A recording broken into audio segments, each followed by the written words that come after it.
Eclesiastes 5, 9 a 6, 9. Semana passada nós vimos sobre as ordenanças que Deus dá aos líderes do povo, aos líderes da igreja, aos líderes em qualquer segmento da sociedade. E hoje nós continuaremos a ver algumas ordenanças do Senhor, trabalhando aí esse texto de Eclesiastes 5, 9 até o verso 9 do capítulo 6. Diz assim a palavra do nosso Deus: o proveito da terra é para todos, até o rei se serve do campo. Quem ama o dinheiro jamais dele se farta, e quem ama a abundância nunca se farta da renda. Também isto é vaidade. Onde os bens se multiplicam, também se multiplicam os que deles comem. Que é mais proveitoso, pois tem os seus donos, do que verem com seus olhos? Doce é o sono do trabalhador, quer coma pouco, quer muito, mas a fartura do rico não o deixa dormir. Grave mal vi debaixo do sol as riquezas que seus donos guardam para o próprio dano, e se tais riquezas se perdem por qualquer má aventura, ao filho que gerou, nada lhe fica na mão. Como saiu do ventre de sua mãe, assim nu voltará, indo-se como veio, e do seu trabalho nada poderá levar consigo. Também isto é grave mal, precisamente como veio, assim ele vai. E que proveito lhe vem de haver trabalhado para o vento? Nas trevas comeu em todos os seus dias, com muito enfado, com enfermidades e indignação. Eis o que eu vi: boa e bela coisa é comer e beber e gozar cada um do seu bem, de todo o seu trabalho, com que se afadigou debaixo do sol durante os poucos dias da vida que Deus lhe deu, porque esta é a sua porção. Quanto ao homem a quem Deus deu, a Deus conferiu riquezas e bens, e lhe deu poder para deles comer e receber a sua porção e gozar do seu trabalho. Isto é dom de Deus, porque não se lembrará muito dos dias da sua vida, porquanto Deus lhe enche o coração de alegria. Há um mal que vi debaixo do sol e que pesa sobre os homens, o homem a quem Deus conferiu riquezas, bens e honra, e nada lhe falta, de tudo quanto a sua alma deseja, mas Deus não lhe concede que disso coma, antes o estranho come. Também isto é vaidade e grave aflição. Se alguém gerar 100 filhos e viver muitos anos, até a avançada idade, e a sua alma não se fartar do bem, e além disso não tiver sepultura, digo que um aborto é mais feliz do que ele. Pois debalde vem um aborto, e em trevas se vai, e as trevas se cobre o seu nome. Não viu o sol, nada conhece, todavia tem mais descanso do que o outro. Ainda que aquele vivesse 2 vezes 1000 anos, mas não gozasse o bem, porventura não vão todos para o mesmo lugar? Todo o trabalho do homem para a sua boca, e contudo nunca se satisfaz o seu apetite. Pois que vantagem tem o sábio sobre o tolo, ou o pobre que sabe andar perante os vivos? Melhor é a vista dos olhos do que o andar ocioso da cobiça. Também isto é vaidade e correr atrás do vento. Meus irmãos, um grave mal da nossa sociedade é limitar o trabalho ao dinheiro. É limitar o trabalho a ganhar dinheiro. Achar que trabalhar só serve para ganhar dinheiro, para se sustentar, para viver, para ter riqueza. E que só se limita a isso. Que só se limita a ter... O grave mal é esse, pensar que o dinheiro só se limita a ganhar... Que o trabalho só é limitado a ganhar dinheiro. Que o trabalho serve só para ganhar dinheiro, porque isso é trabalhar errado, isso é pensar errado, isso é tolice, isso é vaidade. A gente precisa entender que o trabalho não deve ser encarado como uma simples ou uma mera obrigação do nosso viver, como um fardo que devemos carregar, como um fardo que Deus coloca sobre as nossas vidas e que de nada vale a não ser nos trazer o sustento. Mas que o trabalho deve ser entendido de modo correto, para que consigamos entender qual é o sentido do trabalho e para que e por que trabalharmos todos os dias. Dito isso, o tema do sermão dessa noite é descobrindo o verdadeiro sentido do trabalho. Se nós estamos descobrindo qual o sentido da vida, hoje nós falaremos sobre o verdadeiro sentido do trabalho e do porquê trabalhar. E a primeira lição que o texto nos traz é que o trabalho, ele é útil para a sociedade. Nós devemos trabalhar porque o trabalho é útil à sociedade. E no versículo 9, Salomão deixa isso claro. E é interessante como ele mostra que esse trabalho é essencial a toda a sociedade e que todos se valem daquilo que é produzido. Direto ou indiretamente, nosso trabalho é essencial para toda a cadeia dentro da sociedade, ainda que nós muitas vezes não percebamos isso. Aquele que dirige, por exemplo, um caminhão, ele é fundamental para que a horta saia do campo e chegue à cidade, ou a peça de algum carro chegue à montadora, a montadora monte o seu carro. Se nós entendermos e conseguirmos analisar isso, todo o trabalho é essencial para a vida humana, e todo o trabalho é essencial para a sociedade na qual vivemos. E Salomão diz na segunda parte do versículo 9, que além de algo essencial para a humanidade, o trabalho também é desfrutado por toda a sociedade. Ele diz, olha, as pessoas plantam e até os reis, e até o rei se vale daquilo que é plantado. Todos se valem, incluindo o rei. E de modo direto ou indiretamente, de novo, tudo que você faz, todo mundo se beneficia com aquilo. O que você faz traz fruto, não só para a sua vida, mas para a vida de todo mundo.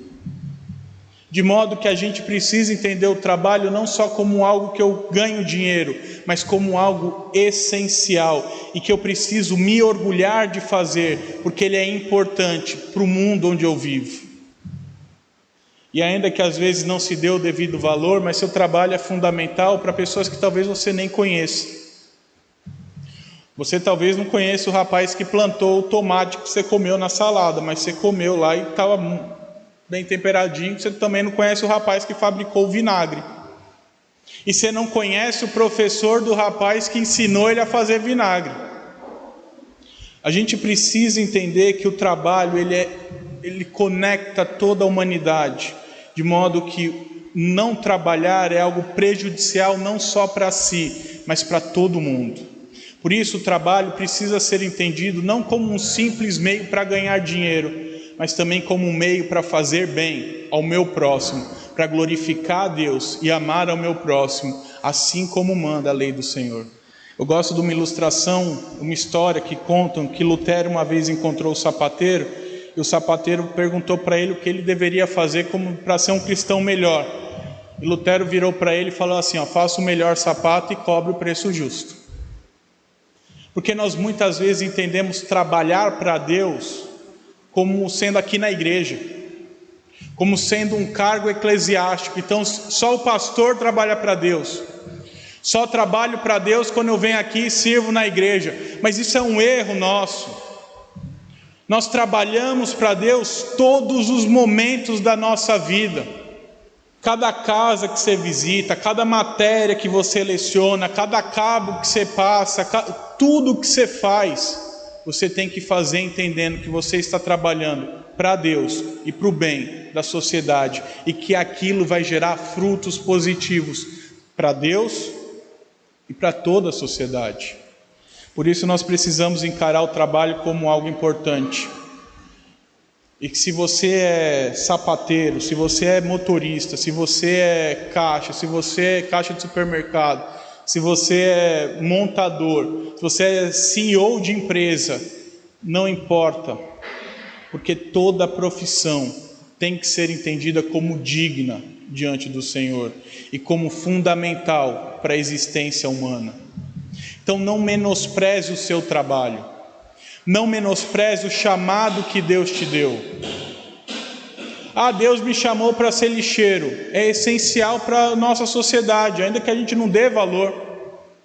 Deus chamou cada um para uma área, e nós precisamos entender esse chamado como algo, um meio para nós glorificarmos a Deus naquilo para o qual fomos chamados também. Então, se você encara o trabalho como um simples ganhar dinheiro e se sustentar, mude a sua visão. Olhe para o seu trabalho como o local onde Deus te chamou para glorificar o nome dEle. O local onde Deus te chamou para você fazer bem ao próximo. O local onde Deus te chamou para você mostrar amor a Deus e ao próximo, como ensina a lei do Senhor. E lembre também de Jesus. Jesus começou o ministério dele aos 30 anos. Mas não é que ele ficou sem fazer nada antes disso. A Bíblia diz que ele era carpinteiro e carpinteiro dos bons, conhecido na comunidade dele. Não como alguém, e em nenhum momento você vê Jesus olha, eu sou menosprezando esse chamado que Deus deu inicialmente à vida dele. Você não vê Jesus falando mal do trabalho que ele tinha. Muito pelo contrário, você vê ele reconhecido na sociedade, reconhecido como um bom carpinteiro daquela sociedade. Por isso, encare o seu trabalho como algo além do dinheiro, mas como um chamado de Deus para o bem da sociedade que você habita e para a glória do Senhor. A primeira lição então é essa, que o trabalho é útil à sociedade e que nós devemos entender o trabalho como útil. O meu trabalho é útil para a sociedade em que eu vivo. A segunda lição desse texto é que o sentido do trabalho não está na cobiça. O sentido do trabalho não está no dinheiro e não está em cobiçar ganhar muito dinheiro com ele. Antes que fique claro aqui, eu não estou proibindo, o texto não está proibindo ninguém de ser rico, tá bom? Pelo contrário, trabalho, você fica rico, glória a Deus, a gente comemora junto. Mas viver pela riqueza e para a riqueza, com ganância, isso é pecaminoso. E Salomão vai nos trazer alguns pontos dizendo sobre a cobiça. E a primeira coisa que ele diz está no verso 10 e 11, falando que a cobiça traz insatisfação. Se do verso 10 ao 17, Salomão vai ensinar que o trabalho não deve ser ganancioso, a gente não deve trabalhar por ganância somente, só querendo dinheiro. Do verso 10 ao verso 11, ele vai dizer que essa ganância, ela traz insatisfação, e por isso que nós não devemos ir atrás dela. Porque a realidade da vida, meus irmãos, é que quem tem dinheiro nunca está satisfeito. A pessoa que é gananciosa, ela nunca está satisfeita com o dinheiro que ela tem. Ela pode ter 1 milhão na conta, ela vai achar que 1 milhão é pouco, porque ela tem que ter 1 bilhão. Ela vai ter 1 bilhão na conta, ela vai achar que 1 bilhão é pouco, porque ela tem que ter 2. Ela vai ter 2 bilhões na conta, ela vai achar que 2 bilhões é pouco e tem que ter 5. E ela vive pelo dinheiro.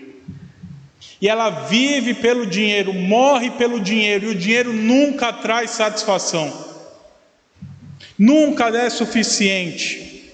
Por isso que 2 Timóteo 6,6, de para o Caio colocar para nós, segunda epístola de Paulo a Timóteo, capítulo 6, versículo 6. De fato, grande fonte de lucro é a piedade com contentamento. Vou ler de novo, que não tem aí, eu vou ler de novo então. De grande fonte de lucro é a piedade com contentamento. Então, meus irmãos, a cobiça não traz satisfação. A ganância, ela traz insatisfação. E por isso que trabalhar só querendo juntar recursos, só querendo ganhar dinheiro, só querendo buscar sorte da ganância, ela nunca vai satisfazer o seu desejo, o seu anseio. Porque quem quer e vive pela ganância nunca está satisfeito com o que tem, mesmo tendo muito, nunca é satisfeito. A segunda coisa que Salomão fala sobre a cobiça é que a cobiça não traz descanso. E do verso 12 ao verso 13 nós vemos isso, porque o cobiçoso ele nunca descansa, ele nunca relaxa, ele nunca se acalma, ele sempre quer mais, e às vezes mesmo tendo muito dinheiro na conta bancária, ele passa noites sem dormir, porque ele não consegue relaxar, porque ele não consegue se contentar com o dinheiro que ele tem, porque ele não consegue se contentar com aquilo que ele tem.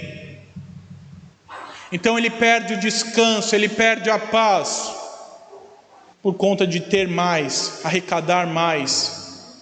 E quando vê, já está todo estrupiado e tão cansado, que coitado está, porque não dorme direito, porque não relaxa, porque não descansa. Por isso que Salomão diz que é melhor ter pouco e dormir, o trabalhador tem o sono dele lá, bem confortável à noite, porque ele se contenta com o que tem, do que aquele que tem muito, mas não se contenta. mas não consegue descansar, tamanha cobiça que o coração dele tem. Salomão também diz que a cobiça não traz segurança, e no versículo 14 nós vemos isso.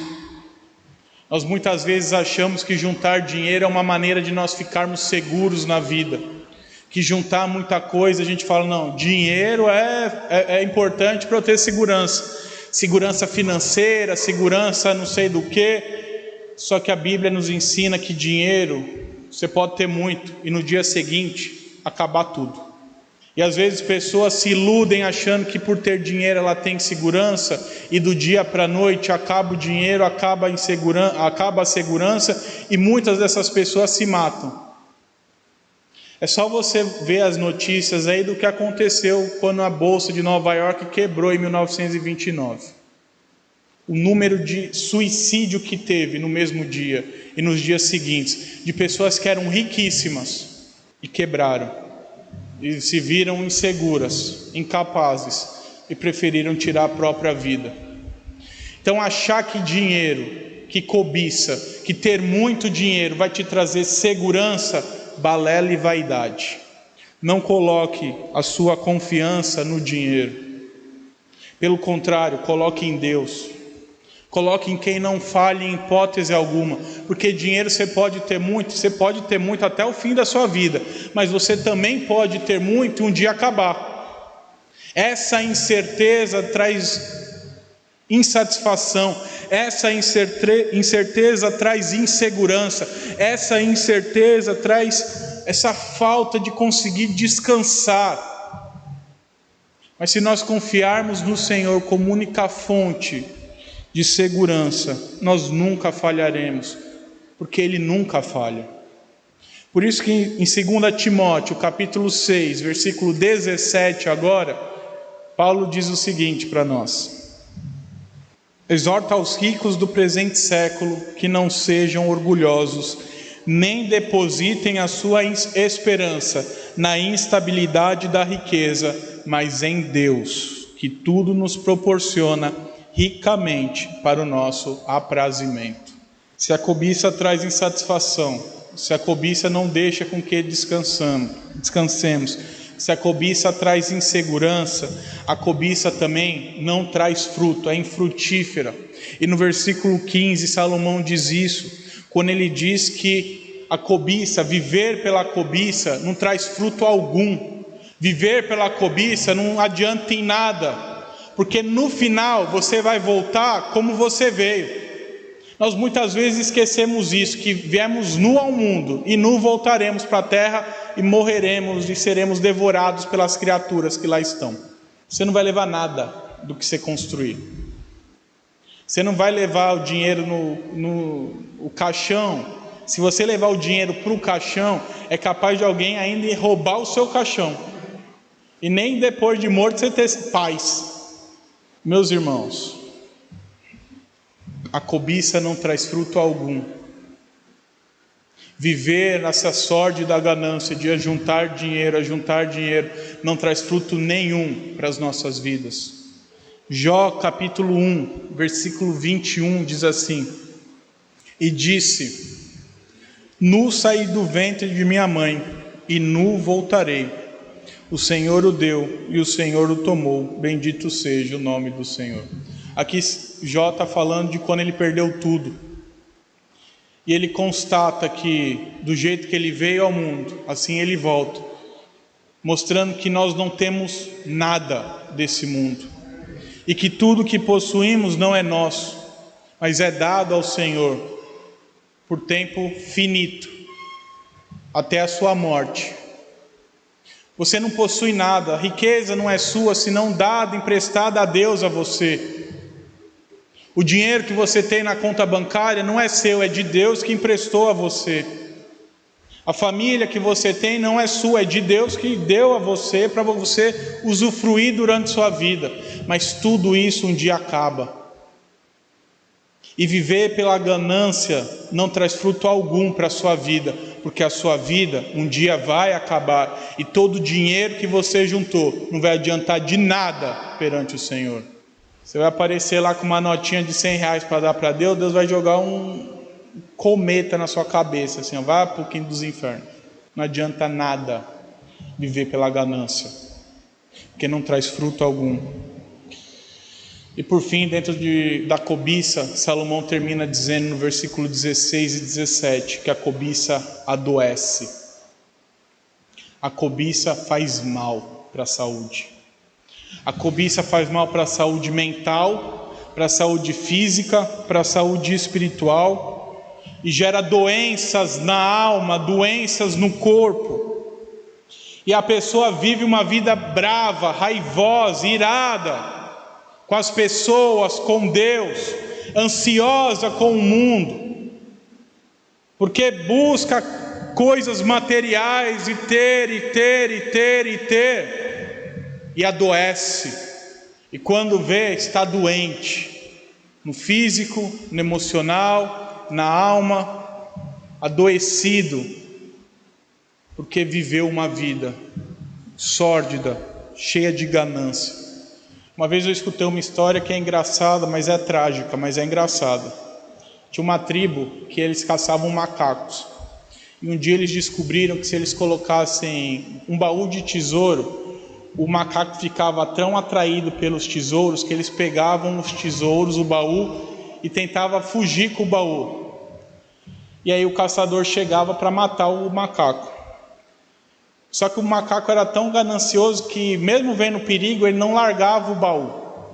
Então ele fugia com o baú. Só que o baú era pesado e o macaco não era leste as coisas. Então o caçador deixava o baú lá, o macaco pegava o baú, ele tentava fugir com o baú, o caçador matava o macaco. E eles fizeram isso com todos os macacos da ilha. E assim é o homem, muitas vezes, querendo viver na sua própria arrogância, querendo viver na sua própria cobiça. Busca coisas que cobrarão um preço altíssimo por nada. Aquele macaco ia fazer o que com aquela joia? Nada. Ele ia me mostrar para o outro macaco e falar: olha, aqui é um colar de pérolas, toma aí para você. Nós muitas vezes também fazemos assim. Morremos, adoecemos por nada, por questões que não trazem fruto diante do Senhor. Essa primeira lição, então, é que o trabalho é útil à sociedade. A segunda lição, como vimos, é que o sentido do trabalho não está na cobiça. Por isso, a gente precisa aprender a trabalhar para a glória de Deus. Mais uma vez, não trabalhe para juntar dinheiro, trabalhe para a glória de Deus. Juntar dinheiro tem que ser consequência do seu trabalho. Não estou proibindo ninguém de juntar dinheiro, tá, meus irmãos? O que eu quero que você entenda é que o juntar dinheiro não pode ser o primordial. O viver pelo dinheiro não pode ser o primordial. É claro que o dinheiro é importante, a gente se sustenta com dinheiro, mas ele não pode ser o primeiro pensamento que nos vem à cabeça quando falamos do nosso trabalho. Quando você fala assim, eu trabalho, eu devo trabalhar para a glória de Deus e não só para acúmulo de riquezas. E lembre-se de Cristo, que rejeitou a cobiça de Satanás. Quando Satanás ofereceu todo o dinheiro do mundo, ele rejeitou essa cobiça para servir ao Senhor, para obedecer ao Senhor, para cumprir o seu chamado diante do Senhor. Que assim sejamos nós também, que possamos cumprir o nosso chamado, que possamos trabalhar para a glória de Deus e não só para acumular tesouros perecíveis e que não nos acompanharão na eternidade. A primeira lição é que o trabalho é útil à sociedade. A segunda lição é que o sentido do trabalho não está na cobiça. A terceira lição desse texto é que o trabalho deve trazer alegria. O trabalho deve trazer alegria. E do verso 18 ao verso 20, Salomão nos ensina isso. É interessante como Salomão nos ensina que o trabalho não é só algo útil, mas o trabalho é algo útil também para a gente. Não é só útil para os de fora, é útil para a gente também. Porque no versículo 18, Salomão vai dizer que essa alegria é porque o trabalho traz satisfação. E a gente consegue desfrutar de coisas, comer, beber com o suor do nosso trabalho. E esse comer, beber traz alegria às nossas vidas, traz alegria para o nosso cotidiano, traz alegria para o nosso viver. Tanto que ele diz, olha, boa e bela coisa é comer, beber e gozar cada um do seu trabalho. O trabalho traz alegria, ele traz satisfação, por isso que é importante nós trabalharmos também. No verso 19, Salomão diz que essa alegria é fruto da graça de Deus, porque o trabalho é também graça de Deus sobre as nossas vidas. Mais uma vez, nós aprendemos a encarar o trabalho como um fim em si mesmo e como um fardo necessário. Então, você pergunta para algumas pessoas, vai trabalhar, a pessoa já fala assim, misericórdia. Ela fala assim, sério que tem que trabalhar? Ou a pessoa fala assim, rapaz, eu não gosto de trabalhar não, mas eu trabalho porque tem que trabalhar. Não pense assim. O trabalho é graça do Senhor sobre as nossas vidas. O trabalho é graça de Deus para nós. O trabalho é graça de Deus para o nosso viver. Tanto que Salomão vai dizer isso, olha, trabalhar, ter dinheiro é graça do Senhor. E Deus criou o trabalho para o homem como algo bom. Deus não criou o trabalho para que o homem sofresse. Sofrer, se cansar é consequência do pecado, mas o trabalho em si não é algo pecaminoso, não é consequência do pecado, muito pelo contrário, é criado por Deus antes do pecado. Gênesis capítulo 2, versículo 15, a Bíblia diz que a primeira coisa que Deus faz ao homem no jardim é pôr ele para trabalhar. Diz lá, tomou, pois, o Senhor Deus ao homem e o colocou no jardim do Éden para o cultivar e o guardar. O trabalho é algo gracioso. O trabalho é dado por Deus para o nosso benefício. O trabalho é dado por Deus como algo gracioso para as nossas vidas. E nós precisamos encarar o trabalho assim. Amanhã é segunda-feira. Que o seu pensamento não seja segunda-feira. Lá vamos nós mais um dia, nessa tristeza que o mundo traz. Não pense assim. Que amanhã, na segunda-feira, você pense assim, muito obrigado, Senhor, porque é mais um dia para trabalhar. Aí é fácil falar, né? Aí, na hora é fácil falar, mas Deus vai te dar força para você pensar assim também. Amanhã, quando acordar cedo, pensar assim, muito obrigado, Senhor, por essa graça derramada sobre a minha vida. E o trabalho é fonte de alegria e deve trazer alegria para as nossas vidas, porque ele traz alegria. E é interessante o que o verso 20 diz, que Deus deu trabalho ao homem também para alegrar o homem durante esse período mau. E ele serve como algo importante para o homem, para que ele não lembre de todos os dias maus que teve sobre a própria vida, sobre a sua existência, mas possa se alegrar com o seu trabalho. Eu cresci numa família que dizia assim, olha, pessoa que tem problema mental, entenda problema mental aqui como problema de saúde mental mesmo, é porque ela não tem boleto para pagar. Não está muito certo, mas não está totalmente errado também.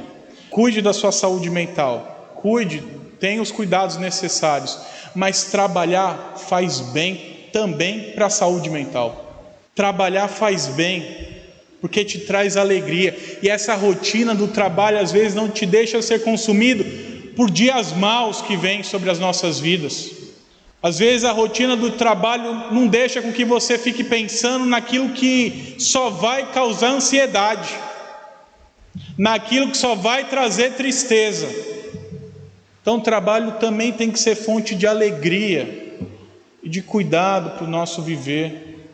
Eu lembro quando eu fiquei meio mal das ideias, os parafusos deu uma soltadinha aqui, outra ali, depois ter que dar uma reguladinha, mas eu lembro de ter conversado com alguém que eu falei assim, que falta me faz ter rotina.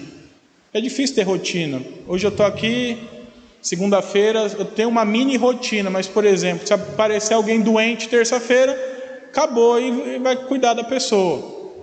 Se acontecer alguma coisa amanhã, acabou folga e vai ter que trabalhar. Então a rotina é meio volátil dentro da agenda pastoral. E eu olhei para a pessoa e falei assim: gente, que falta me faz ter um trabalhinho 8 horas, CLT, tranquilo. Você vai lá, bate o ponto, só pensa no trabalho, vai para casa, dorme, volta para trabalhar, bate ponto, trabalha, chega em casa morto, você não quer pensar em nada. O trabalho faz bem também para isso. É claro que trabalhar buscando dinheiro, buscando só ter bens, vai te fazer mais mal do que bem. Mas olhar o trabalho como graça de Deus faz bem, inclusive, para a sua saúde. Faz bem, inclusive, para o seu pensamento, para o seu viver, para o seu dia a dia. Então, meus irmãos, tenha alegria e satisfação no seu trabalho. Se alegre com o seu trabalho. Olhe para o seu trabalho como algo essencial para a sociedade e motivo de satisfação, de alegria, de contentamento. Olhe para o seu trabalho e fale assim: eu que fiz. E fique feliz com aquilo. Eu que fiz tal coisa, e se sinta satisfeito com aquilo. Eu que trabalhei, eu que fiz, eu que desenvolvi, e se sinta feliz e satisfeito com o seu trabalho. Porque ele é graça de Deus sobre as nossas vidas. Ele é feito para que nós também encontremos alegria, encontremos satisfação, não só para ter dinheiro. Imite Jesus nisso também. A Bíblia diz que Jesus fez a obra do Pai com alegria, com satisfação, mesmo no meio do sofrimento. Ele era alegre por estar cumprindo o chamado de Deus, que satisfez a si e ao Pai. Tanto que Pedro nos chama a fazer as obras de Deus com alegria e com satisfação. Então olhe para aquilo que Deus te chamou e tenha alegria, e se sinta satisfeito, se satisfaça naquilo que você faz. Ah, mas eu não fui chamado para eu fazer o que eu estou fazendo. Larga esse emprego e vai procurar o que você foi chamado para fazer. Olha, eu não fui chamado para fazer o que eu faço hoje. Não tem problema, busca o que você foi chamado. Ah, mas o que eu fui chamado não paga tanto igual paga o que eu não fui chamado. Você está atrás de dinheiro ou de glorificar a Deus? Você está atrás da cobiça ou atrás da graça do Senhor? Até porque essa história que aqui não paga tão bem é mais ou menos. Porque o bom funcionário, o bom profissional que ama o que faz, parece que Deus abençoa, a pessoa vê que ele é bom e não falta trabalho. É só você ver alguém que vende e que gosta de vender, te atendendo, com alguém que está ali só para cumprir o CLT. Então, meus irmãos, a terceira lição que o texto nos traz é que o trabalho deve trazer alegria para o nosso viver. A primeira é que ele tem que ser útil à sociedade. A segunda é que ele não pode ser motivado pela cobiça. A terceira é que ele deve trazer alegria. A quarta lição e última desse texto, do versículo 1 ao versículo 9 do capítulo 6, é que o trabalho deve ser desfrutado. O trabalho deve ser desfrutado. E Salomão começa dizendo no versículo 1 e 2 que há pessoas que não desfrutam do seu trabalho.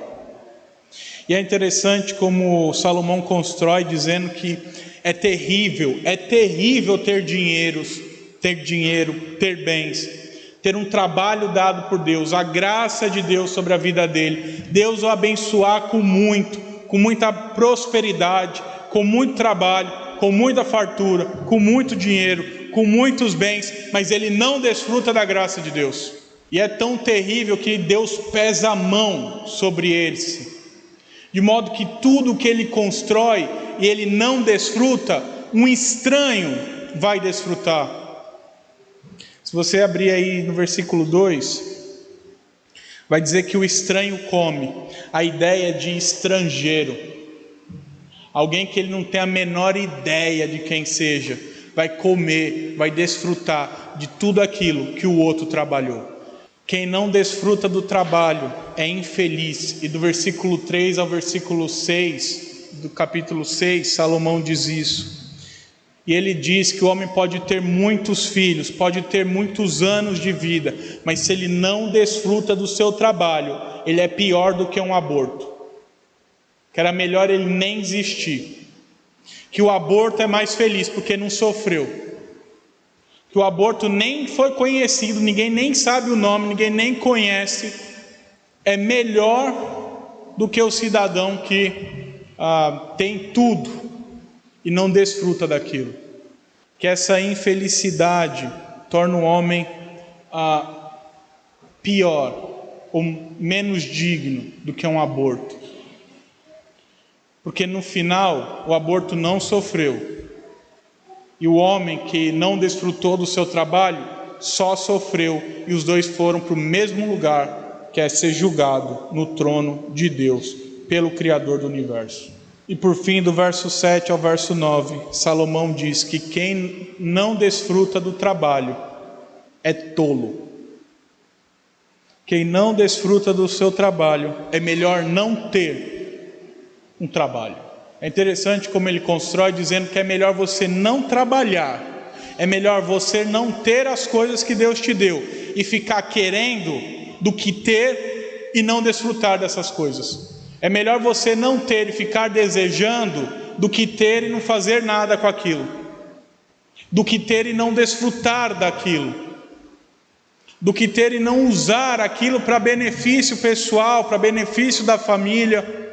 E é interessante porque nós vivemos numa época em que coaches financeiros, que muitos não têm dinheiro, mas eles ficam lá dando palestrinha na rede social para te ensinar a ganhar dinheiro que ele não ganha, fica falando que a gente não pode ter nada e que tudo tem que investir em renda fixa e variável.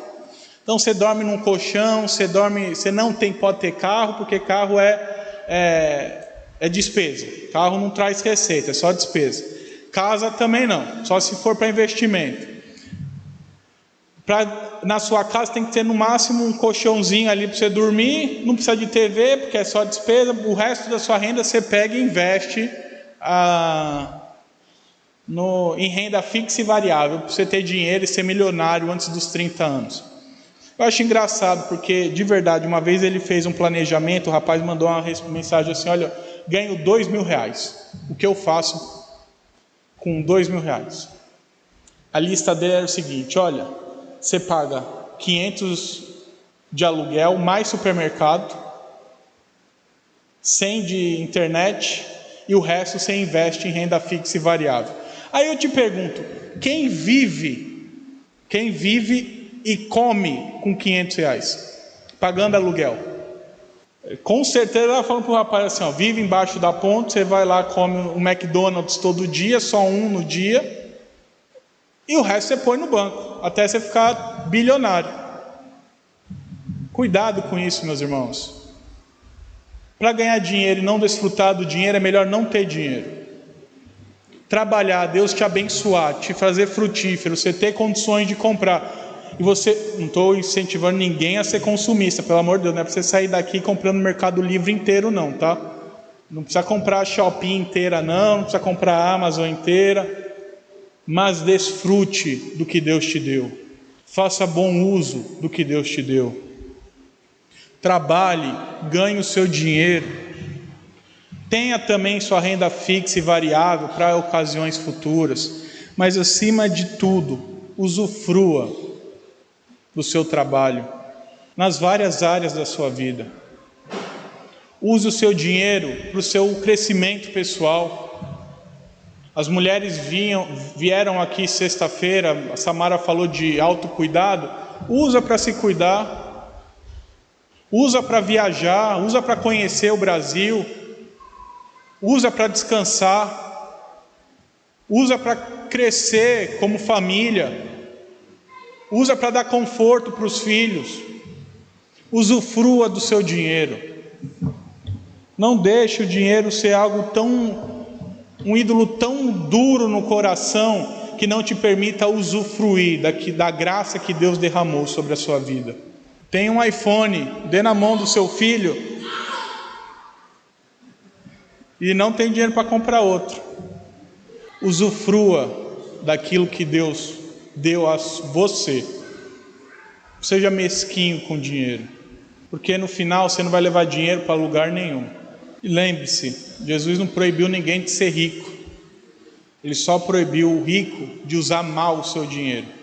Então, trabalhe, seja rico, melhor ainda, que o dízimo aumenta, a igreja cresce, mas não seja mesquinho com o seu dinheiro, não seja mão de vaca para o mal. Tem coisa que você tem que cortar, porque também não dá para, ninguém tem fonte infinita de dinheiro, mas não seja aquela pessoa mesquinha, que não dá nem o mínimo para os filhos, porque prefere ter dinheiro do que ter o mínimo de conforto, que prefere ter dinheiro do que um carro, mesmo tendo condições de ter. Por que não? Prefiro dinheiro do que ter um carrinho lá na minha garagem. Eu prefiro fazer a minha família toda passar sufoco, porque eu prefiro lá o meu dinheirinho no banco.